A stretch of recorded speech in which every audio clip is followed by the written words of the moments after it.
Bonjour, bienvenue sur dans cette revue d'actualité géopolitique. Nous allons faire une description succincte de ce qui se passe aujourd'hui entre la Syrie et l'Ukraine, tout étant d'ailleurs plus ou moins interconnecté. Alors certains disent qu'il y a eu un deal Ukraine contre Syrie. D'autres disent un deal entre Russes et Turcs, Syrie contre Libye. C'est-à-dire les bases russes en Syrie, on y renonce, on va les installer en Libye, et en échange de la Syrie qui est prise par les amis de la Turquie, peut-être la Russie obtiendrait en échange des Turcs qui étaient rivaux également avec les Russes en Libye. Eh bien, les Russes obtiendraient la Libye avec le général Haftar qui augmenterait ses parts de marché en quelque sorte et qui est en train de progresser.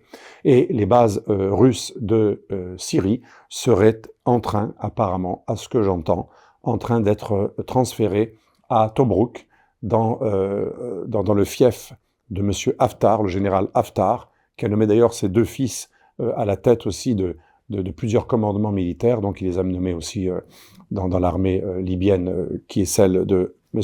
Haftar, qui a lutté pendant des années depuis le printemps arabe contre les forces de Tripoli. En gros, à Tripoli, il y a des frères musulmans reconnus par les Nations Unies, c'est bizarre, mais c'est comme ça, et le gouvernement de Tripoli est reconnu par les Nations Unies. Par contre, le dernier parlement élu est à Tobrouk, dans le fief du général Haftar, qui lui est plus nationaliste et plus anti-frères musulmans. Il est aidé par les Émirats, mais surtout par la Russie, et il a été à un moment aidé aussi par la France, tandis que les frères musulmans de Tripoli sont aidés par les Turcs et bien sûr les Qataris, comme d'habitude.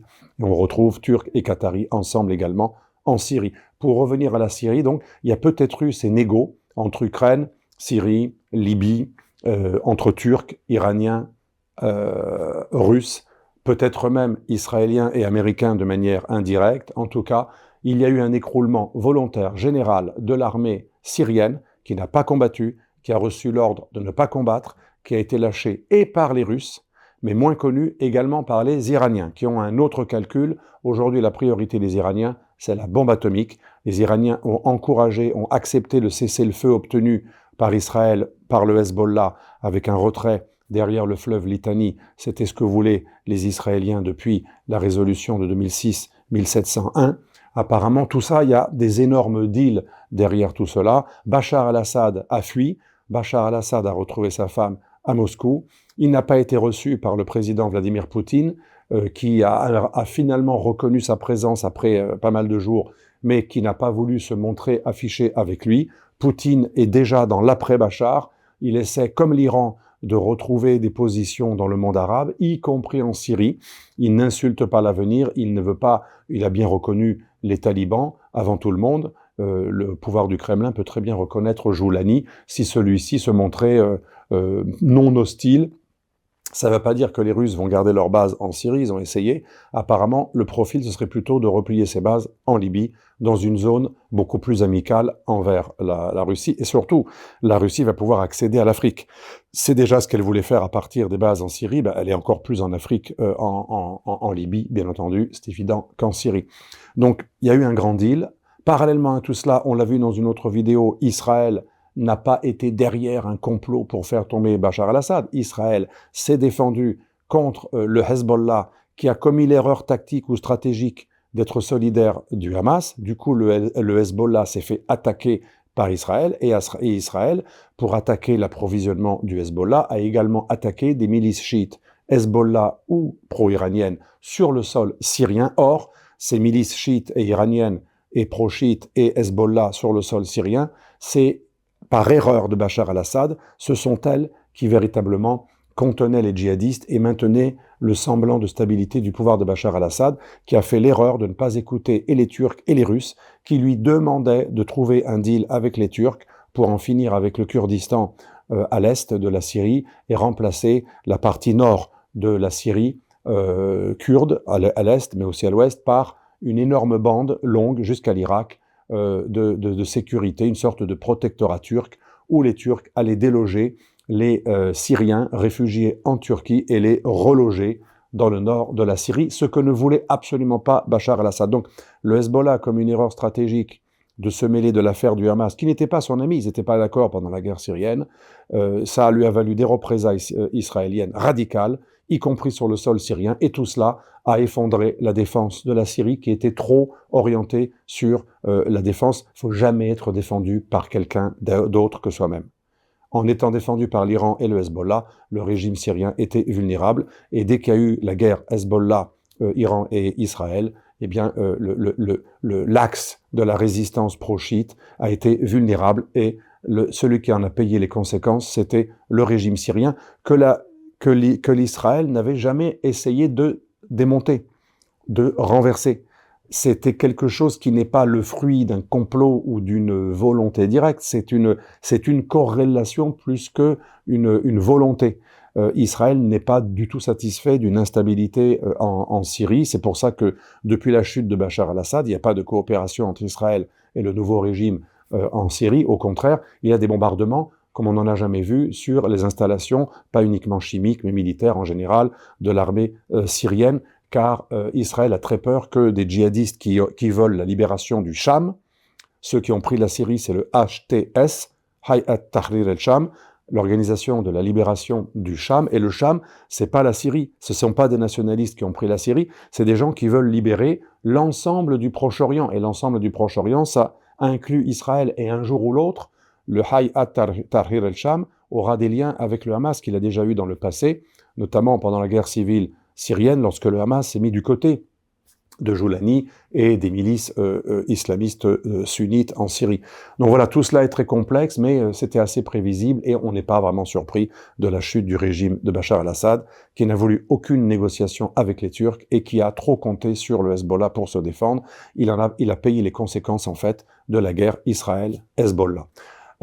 Enfin, deuxième sujet, on reviendra d'ailleurs dans de nombreuses vidéos, je pense que ça va encore continuer très longtemps, l'affaire syrienne. J'ai écrit un livre, Le chaos syrien, avec Randa Kassis, et nous allons encore écrire des choses dans les mois qui viennent. On va reparler très souvent de la Syrie. Ce que l'on sait, c'est que le gouvernement en place, intérimaire de M. Joulani, qui veut dire l'homme du Golan, donc il est très attaché au plateau du Golan, et donc un jour il va attaquer les Druzes, les mécréants, peut-être les Alaouites, et il va attaquer probablement avec l'armée syrienne, l'armée nationale syrienne, la NS, probablement il va y avoir une guerre contre les Kurdes, et là, ce n'est pas terminé, donc la guerre n'est pas terminée en Syrie, il va y avoir probablement soit une fragmentation, soit un pouvoir unitaire qui va devoir écraser les Druzes, les Alaouites et les Kurdes. Ça va pas être une paire de manches. Et probablement les Américains vont aider les Kurdes et les Israéliens vont aider les Druzes. Donc vous voyez, on n'a pas fini. Pour ce qui concerne l'Ukraine, je serai plus rapide. L'Ukraine aujourd'hui est obligée de se rendre compte qu'il faut négocier. Et ce qui est paradoxal, aujourd'hui, c'est les Russes qui vont freiner. C'est les Russes qui vont freiner les négociations, c'est les Russes qui font les difficiles, qui font monter les enchères, car les Russes sont dans une logique de montée. Il y a quelques jours encore, ou quelques semaines, on disait les Russes sont vraiment complètement dégarnis, ils ont perdu 2000 hommes par jour, certains disent 1500 par jour, minimum 1000 par jour, c'est un hachoir à viande, ils n'ont plus d'hommes, alors qu'en fait, ils ont entraîné depuis des mois 300 000 réservistes et volontaires et contractuels, et ils en envoient ces jours-ci 150 000 au front. Donc vous voyez, pour être très rapide, la Russie continue à progresser sur le territoire ukrainien.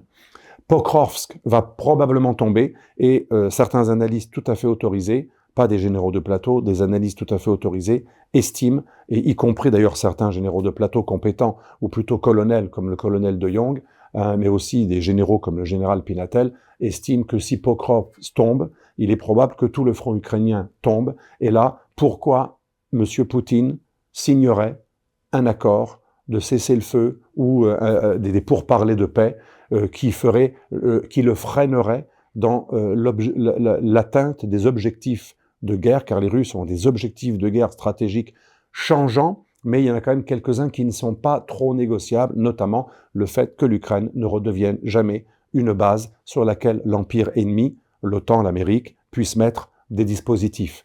Ça, c'est le véritable objectif stratégique. C'est pas que l'avancée de l'OTAN, mais c'est aussi des armes, c'est la possibilité de mettre des missiles, c'est la volonté de redevenir une puissance nucléaire militaire. Tout cela doit être empêché de manière déracinée, comme enlever un ortie en enlevant les racines. Les Russes ne vont pas s'arrêter à l'instant. Ils vont négocier tout cela Certes, Trump a accepté dans son plan de paix qu'il a proposé de remettre dans 20 ans au moins l'adhésion possible de l'Ukraine à l'OTAN, donc de freiner l'adhésion, de bloquer l'adhésion à l'Ukraine de l'Ukraine à l'OTAN aujourd'hui, hic et nunc, et jusqu'à un certain nombre d'années. Mais Poutine veut que ça soit inscrit dans le marbre, dans le cadre d'une grande négociation de redistribution des cartes, une négociation sur la sécurité du continent européen. Ça veut dire quoi? Ça veut dire l'Empire américain ne doit plus empiéter sur les anciennes possessions et sur l'étranger proche de l'Empire russe. Ces missiles ne doivent pas être à 5 minutes, mais à 15 minutes ou 20 minutes. Ça veut dire qu'on ne sort pas certains pays de l'OTAN, mais l'OTAN ce n'est qu'un traité, mais on recule des bases et des dispositifs, des missiles ou des antimissiles, afin que la Russie ne soit pas trop près d'un ennemi qui peut être si près qu'il n'aura pas le temps d'intercepter ces missiles éventuels en cas de guerre. C'est ça le fond véritable du problème, au-delà même de la démocratisation de l'Ukraine. Les ignorants géopolitiques disent que c'est une guerre entre les démocraties et le totalitarisme. C'est légèrement plus complexe. C'est en fait deux empires, et il y en a un qui a débordé sur l'autre parce qu'il pensait qu'il avait le droit, parce qu'il était une démocratie, il se donne le droit de déborder sur l'autre empire. Mais un empire ne veut jamais que des armes et des dispositifs ou des agents de l'empire rival arrivent dans son jardin. C'est extrêmement simple à comprendre, mais ce qui est bizarre, c'est que quand des généraux autorisés et réalistes disaient qu'il aurait mieux fallu négocier vite ce genre de non-ingérence chez l'autre, ce que veut faire Trump, ce que veut faire Orban, et bientôt Donald Tusk. Donald Tusk lui-même dit qu'il va falloir négocier, que ça va commencer dès l'hiver. Il propose un cessez-le-feu. Zelensky lui-même a reconnu qu'on va lâcher les territoires, peut-être pour les récupérer un jour, mais on va les lâcher, n'empêche, pour l'instant, pour éviter plus de morts. Ça veut dire que tout cela, tous ces morts n'ont servi à rien. La renonciation à l'OTAN, qui va être probablement négociée, le lâchage de territoires russophones qui se sentent russes, qui ne veulent pas être ukrainiens, un peu ce qu'on a fait au Kosovo, ça aurait été parfaitement négociable dans le cadre d'une redéfinition des frontières à l'amiable. On a préféré passer par une guerre et des centaines de milliers de morts. Et en fait, après des centaines de milliers de morts pour rien, les Ukrainiens auront été utilisés comme des chairs à canon pour en fait une logique autre que celle uniquement de l'Ukraine, qui est celle d'affaiblir la Russie, ce qu'on appelle la stratégie du bloodletting, qui est tout à fait cynique parce que George Friedman lui-même, dans une vidéo, c'est un homme qui a créé la société Stratfor, qui conseille le Pentagone et la CIA, et il disait lui-même, le but n'est pas de vaincre la Russie ou de la détruire, mais de la faire saigner, de lui faire très mal. En fait, les Ukrainiens ont été utilisés pour faire très mal à la Russie dans une logique très traditionnelle américaine de rollback. Vous savez qu'il y a deux stratégies aux États-Unis. Il y avait le containment de George Kennan qui voulait juste contenir le communisme russe, soviétique, et il y avait le rollback de Foster Dulles qui lui voulait empiéter et faire reculer l'empire russe, ce qui est beaucoup plus belligène, et c'était l'option des démocrates et des néoconservateurs républicains américains depuis George Bush fils, et ça va s'arrêter avec M. Trump qui lui a compris qu'il faut revenir au balance of power, et en gros, j'empiète pas sur son territoire, et je fais la paix avec lui, et du coup, il n'aura plus de grief contre moi, et on va pouvoir passer à l'ennemi principal, selon Trump, qui est la Chine.